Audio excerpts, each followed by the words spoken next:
नमस्कार सभी शिव भक्तों को। अंजू पंत का नमस्कार, स्वागत है सबका। कल हमने शिव महापुराण में 40वां अध्याय पढ़ा था, आज हम उसके आगे पढ़ेंगे। से पहले हम सभी देवी देवताओं का आवाहन करें।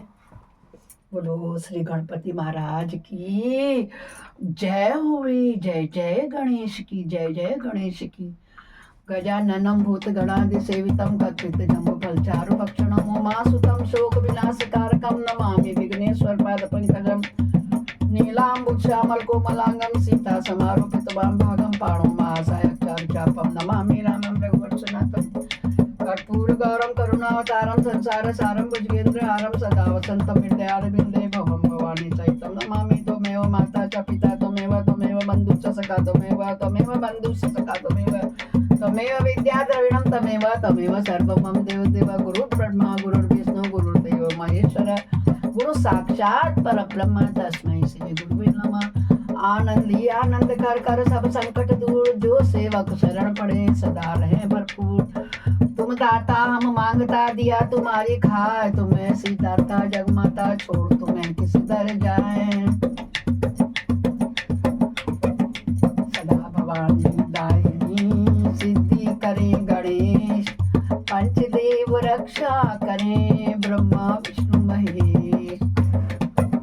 सर्वे भवन्तु सुखिनः सर्वे सन्तु निरामया, सर्वे भद्राणि पश्यन्तु मा कश्चित् दुःखभाग् भवेत्। हम कथा सुनाते हैं तुमको, हम कथा सुनाते हैं, शिव शंकर की हम कथा सुनाते हैं। जिसे श्रवण कर मिट जाती है,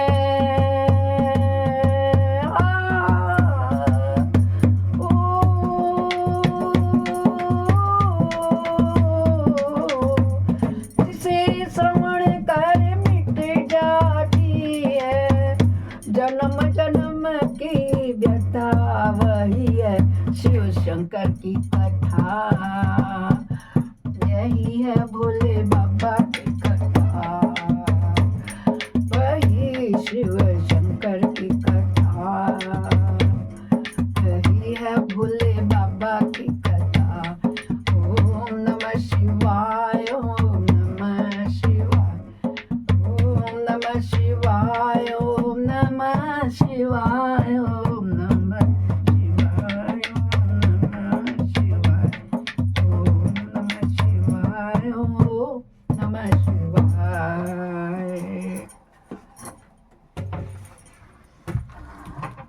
दोस्तों आइए शिव पुराण के 40वें अध्याय के बाद हम 41वें अध्याय में प्रवेश कर रहे हैं। इसमें हम आप लोगों को बहुत इंपॉर्टेंट बात बताने जा रहे हैं, बड़े ध्यान से सुनिएगा। फॉलो करने वाली बातें अब आगे के सारे अध्याय में कि मुक्ति और भक्ति का स्वरूप का विवेचन है कि कैसे मुक्ति मिलेगी, कैसे भक्ति मिलेगी। ऋषियों ने पूछा, सूत जी आपने बारंबार मुक्ति का नाम लिया है, यहाँ मुक्ति मिलने पर क्या होता है, मुक्ति में जीव की कैसी अवस्था होती है, यह हमें बताइए। देखिए आपको भी नहीं पता है, हमको भी नहीं पता है, हम सोचते मुक्ति हो गई, उसको मोक्ष मिल गया, ऐसे कहते हैं ना। ये क्या है, ये समय अध्याय में बहुत छोटा सा समझाया गया। सूत जी कहते हैं, महर्षियों सुनो, मैं तुमसे संसार क्लेश का निवारण तथा परमानंद का दान करने वाली मुक्ति का स्वरूप बताता हूँ। मुक्ति 4 प्रकार की कही गई है, सारूप्या, सालोक्या, सानिध्या और चौथी सायुज्या। इस शिवरात्रि व्रत से सब प्रकार की मुक्ति सुलभ है। दोस्तों शिवरात्रि आने वाली है, इसलिए इस शिव का बहुत बड़ा महत्व है। अवश्य करिएगा शिवरात्रि। यदि आप बीमार नहीं है, रोगी नहीं है, वृद्ध नहीं है, बालक नहीं है, अगर आपको शक्ति सामर्थ्य होती है तो के लिए, क्योंकि यही चारों प्रकार की मुक्तियां दिलाने वाली है। कौन कौन सी? सारूप्या, सालोक्या, सानिध्या और चौथी सायुज्या। इस शिवरात्रि व्रत से सब प्रकार की मुक्ति सुलभ हो जाती है। जो ज्ञान रूपी अविनाशी साक्षी ज्ञानगम्य और द्वैत रहित साक्षात शिव हैं, वे ही यहाँ कैवल्य मोक्ष के तथा धर्म अर्थ और काम रूप त्रिवर्ग के भी दाता है। कैवल्या नाम जो पांचवी मुक्ति है ना, वह मनुष्य के लिए अत्यंत दुर्लभ होती है। हे मुनिवरों, मैं इसके लक्षण बताता हूं। सूत जी महाराज बता रहे हैं, चलिए आप और हम सुनते हैं। सुनो, जिनसे यह समस्त जगत उत्पन्न होता है, जिनके द्वारा इसका पालन होता है तथा अंततो गत्वा हुआ जिनमें लीन हो जाता है, वे ही क्या है? शिव हैं। जिससे यह संपूर्ण जगत व्याप्त है, वही शिव का रूप है। मुनीश्वरों, वेदों में शिव के दो रूप बताए गए हैं, सकल और निष्कल। शिव तत्व सत्य ज्ञान और अनंत एवं सच्चिदानंद नाम से प्रसिद्ध है। निर्गुण उपाधि रहित अविनाशी शुद्ध एवं निरंजन निर्मल है। वह न लाल है, न पीला है, न सफेद है, न नीला है, न छोटा है, न बड़ा है और न मोटा है, न मोहीन है। जहां से मन रहित वाणी उसे न पाकर लौट आती है, वह ब्रह्म परमात्मा ही शिव कहलाता है। इतना तो आता ही है हम लोगों को ना। आगे पढ़ते हैं। जैसे आकाश सर्वत्र व्याप्त है, उसी प्रकार यह शिव तत्व भी सर्वव्यापी है।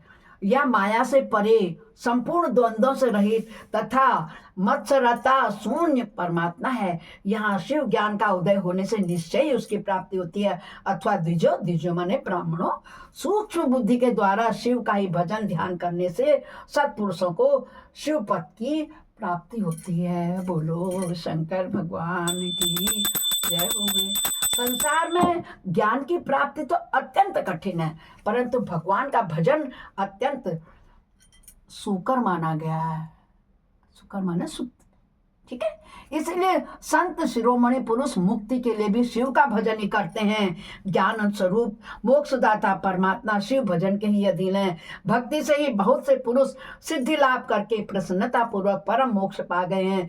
भगवान शंभु की भक्ति ज्ञान की जननी मानी गई है, जो सदा भोग और मोक्ष देने वाली है। वह साधु महापुरुषों के कृपा प्रसाद से सुलभ होती है। उत्तम प्रेम का अंकुर ही उसका लक्षण है। द्विजो, वह भक्ति भी सगुण और निर्गुण के भेद से दो प्रकार की जाननी चाहिए। ये हमने आपको रामायण में बताई थी। जब श्री रामचंद्र जी जंगल में शबरी के घर गए थे तो बताया था निगुण भक्ति और सगुण भक्ति, नवधा भक्ति के विषय में। आप लोगों को ध्यान ना हो तो मैं बाद में फिर रिपीट करूंगी, समझ लीजिएगा। फिर वैधि और स्वाभाविक, ये दो भेद होते हैं। इनमें वैधि की अपेक्षा स्वाभाविक की श्रेष्ठी मानी जाती है। इनके सिवा नैष्ठिक की और अनैष्ठिक की भेद से भक्ति के दो प्रकार के बताए गए हैं। नैष्ठिक की भक्ति 6 प्रकार की जाननी चाहिए और अनैष्ठिक की एक ही प्रकार की होती है। फिर विहिता और अविहिता भेद से विद्वानों ने उसके अनेक प्रकार माने हैं। उनके बहुत से भेद होने के कारण यहाँ विस्तृत वर्णन नहीं किया जा सकता है। उन दोनों प्रकार की भक्तियों के श्रवण आदि से भेद से 9 अंग जानने चाहिए। भगवान की कृपा के बिना इन भक्तियों का संपादन होना कठिन है और उनकी कृपा से सुगमता पूर्वक इनका साधन होता है। हे द्विजो, भक्ति और ज्ञान को शंभु ने एक दूसरे से भिन्न नहीं बताया है। जिसमें भक्ति है उसे ज्ञान है, जिसे ज्ञान हो गया वही भक्ति करेगा, जिसे ज्ञान ही नहीं होगा वो क्या भक्ति करेगा? तो क्या पत्थर ठोकर मार के आगे बढ़ जाएगा। जिसको ज्ञान होगा, नहीं ये तो शिवलिंग है, मंदिर में उठाना है, जल पुष्प फल दूध शहद दही आदि से उसका पूजन करते हैं। यही है ज्ञान और भक्ति में कछु अंतर नहीं, रामायण में भी कहा गया है। उन दोनों प्रकार की भक्तियों के श्रवण आदि भेद से 9 अंग जानने चाहिए। भगवान की कृपा के बिना इन भक्तियों का संपादन होना कठिन है और उनकी कृपा से सुगमता पूर्वक उनका साधन होना है। जो भक्ति और ज्ञान को शंभु ने एक दूसरे से भिन्न नहीं बताया है, इसलिए उनमें भेद नहीं करना चाहिए। ज्ञान और भक्ति दोनों के ही साधक को सदा सुख मिलता है। ब्राह्मणों, जो भक्ति का विरोधी है उसे ज्ञान की प्राप्ति कभी नहीं हो सकती। भगवान शिव की भक्ति करने वाले को ही शीघ्रता पूर्वक ज्ञान प्राप्त होता है। अतः मुनीश्वरों, महेश्वर की भक्ति का साधन करना आवश्यक है, उसी से सबकी सिद्धि होगी, इसमें संशय नहीं है। महर्षियों, तुमने जो कुछ पूछा था उसी का मैंने वर्णन किया है। इस प्रसंग को सुनकर मनुष्य सब पापों से निस्संदेह मुक्त हो जाता है। बोलो शंकर भगवान की जय हो। हर हर महादेव।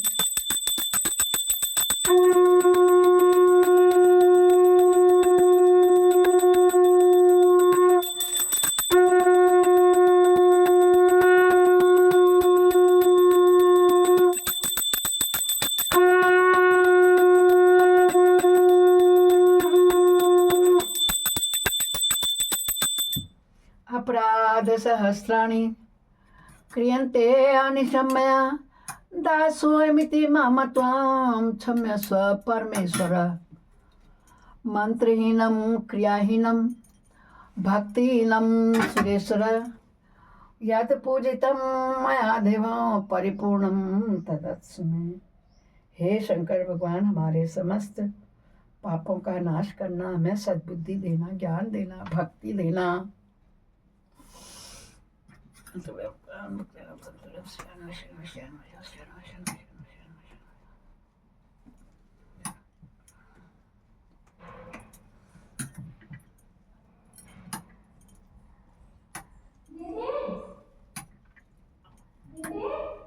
हाँ भक्तों, कल हम शिव, विष्णु, रुद्र और ब्रह्मा के स्वरूप का विवेचन करेंगे।